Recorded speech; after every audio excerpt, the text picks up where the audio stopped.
Growth of Indian nationalism. Growth of Indian nationalism. The second half of the 19th century saw the growth of nationalism in India. Causes of the rise of nationalism. Modern Indian nationalism was a reaction to the oppressive and exploitative nature of the British rule and the clash of interests of the Indian people with those of the British. The British introduced Western education in India. This created a small new class of English-educated Indians who would be leaders and organizers of a national movement. Western education also helped in the spread of new ideas like nationalism, democracy, and liberty, which motivated the Indians to struggle for freedom. The English language acted as a link language between various parts of the country. It fostered feelings of unity among the educated Indians. The British introduced roads, railways, and the post and telegraph system, which brought the people of India closer. The research carried out by Indologists about India's glorious past and rich heritage instilled in the Indians feelings of national pride. The vernacular press played a vital role in spreading modern ideas and creating national awareness. The British destroyed Indian industries and drained the country's wealth and followed discriminatory policies. This led to impoverishment of the masses, industrial decay, and grinding poverty. The discriminatory policies adopted by the British at the social, political, and economic level were greatly resented by the Indian intellectuals. All important positions in the administration were also reserved for the British. Lord Ripon approved of the Ilbert Bill, which allowed Indian judges to try Europeans accused of crimes. The violent reaction of the Europeans and the Anglo-Indians to the Ilbert Bill shocked the Indian nationalists. The bill had to be amended. This incident served as an eye-opener and drove home the urgent need to form an organized national body to protect the interest and dignity of the Indians. In 1883, Surendranath Banerjee held the Indian National Conference, and within 2 years, the Indian National Congress was born. Indian National Congress. The initiative to set up an all-India organization was taken up by Alan Octavian Hume, a retired British official of the civil service. He was supported by important nationalist Indian leaders. Alan Octavian Hume laid the foundation of the Indian National Congress in December 1885. The first session of the Congress was held in Bombay in 1885. The history of the Indian National Congress can be divided into 3 phases. Moderate phase, 1885 to 1905. Assertive Nationalist phase, 1905 to 1918. Gandhian phase, 1918 to 47. The Moderates. The members of the Congress during the Moderate phase belonged to the educated middle-class intellectual community. The important leaders during the Moderate phase were Dadabhai Nauroji, Surendranath Banerjee, and Gopal Krishna Gokhale. The Moderates wanted to remain under the British, but with proper participation of Indians in the government in the near future. The Moderates presented their grievances to the government and waited patiently for them to take steps.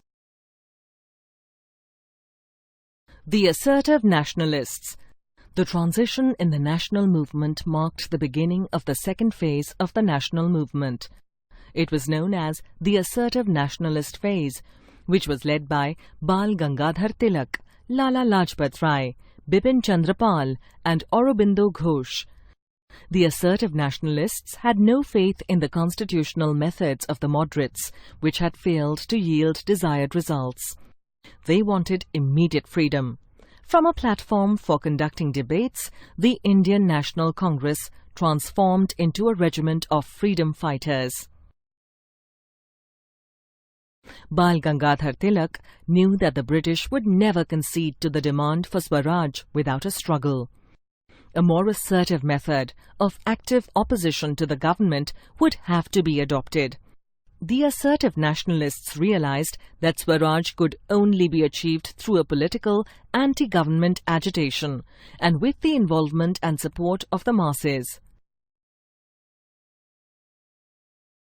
Following their policy of divide and rule, the British partitioned Bengal in 1905. After the partition of Bengal in 1905 by the British, the assertive nationalists adopted the methods of boycott, Swadeshi movement and national education to achieve the goal of Swaraj. The people were asked to boycott all British goods and use only Indian or Swadeshi goods. The assertive nationalists also saw through the evil designs of the British in dividing Bengal on communal lines. This was done to separate the Hindus from the Muslims and destroy the unity between them. The Muslim League. The Muslim League was established in December 1906 under the leadership of Nawab Salimullah Khan in Dhaka. Muhammad Ali Jinnah joined the Muslim League in 1913. The Muslim League wanted to protect and promote the political rights of the Muslims. It also wanted to promote loyalty towards the British government. In 1906, it appealed to the Viceroy for separate electorates, that is, Muslim voters would elect Muslim representatives. Mahatma Gandhi. Mohandas Karamchand Gandhi was born in 1869 at Porbandar in Gujarat. He had studied law in England and spent 22 years in South Africa as a practicing lawyer. The racial discrimination and the humiliating conditions under which Indians lived in that country shocked and angered Gandhiji. He became a leader of a struggle against racial discrimination in South Africa. Gandhian methods. Satyagraha. During the struggle, Gandhiji evolved a technique called Satyagraha, which was later applied to the Indian national movement. Satyagraha was based on the twin principles of truth and non-violence. A Satyagrahi was expected to follow peaceful methods under extreme provocation. He believed that non-violence could be used to resist armed attacks by the enemy. Non-cooperation. Gandhiji's non-violent methods of struggle in India consisted of non-cooperation with the British government.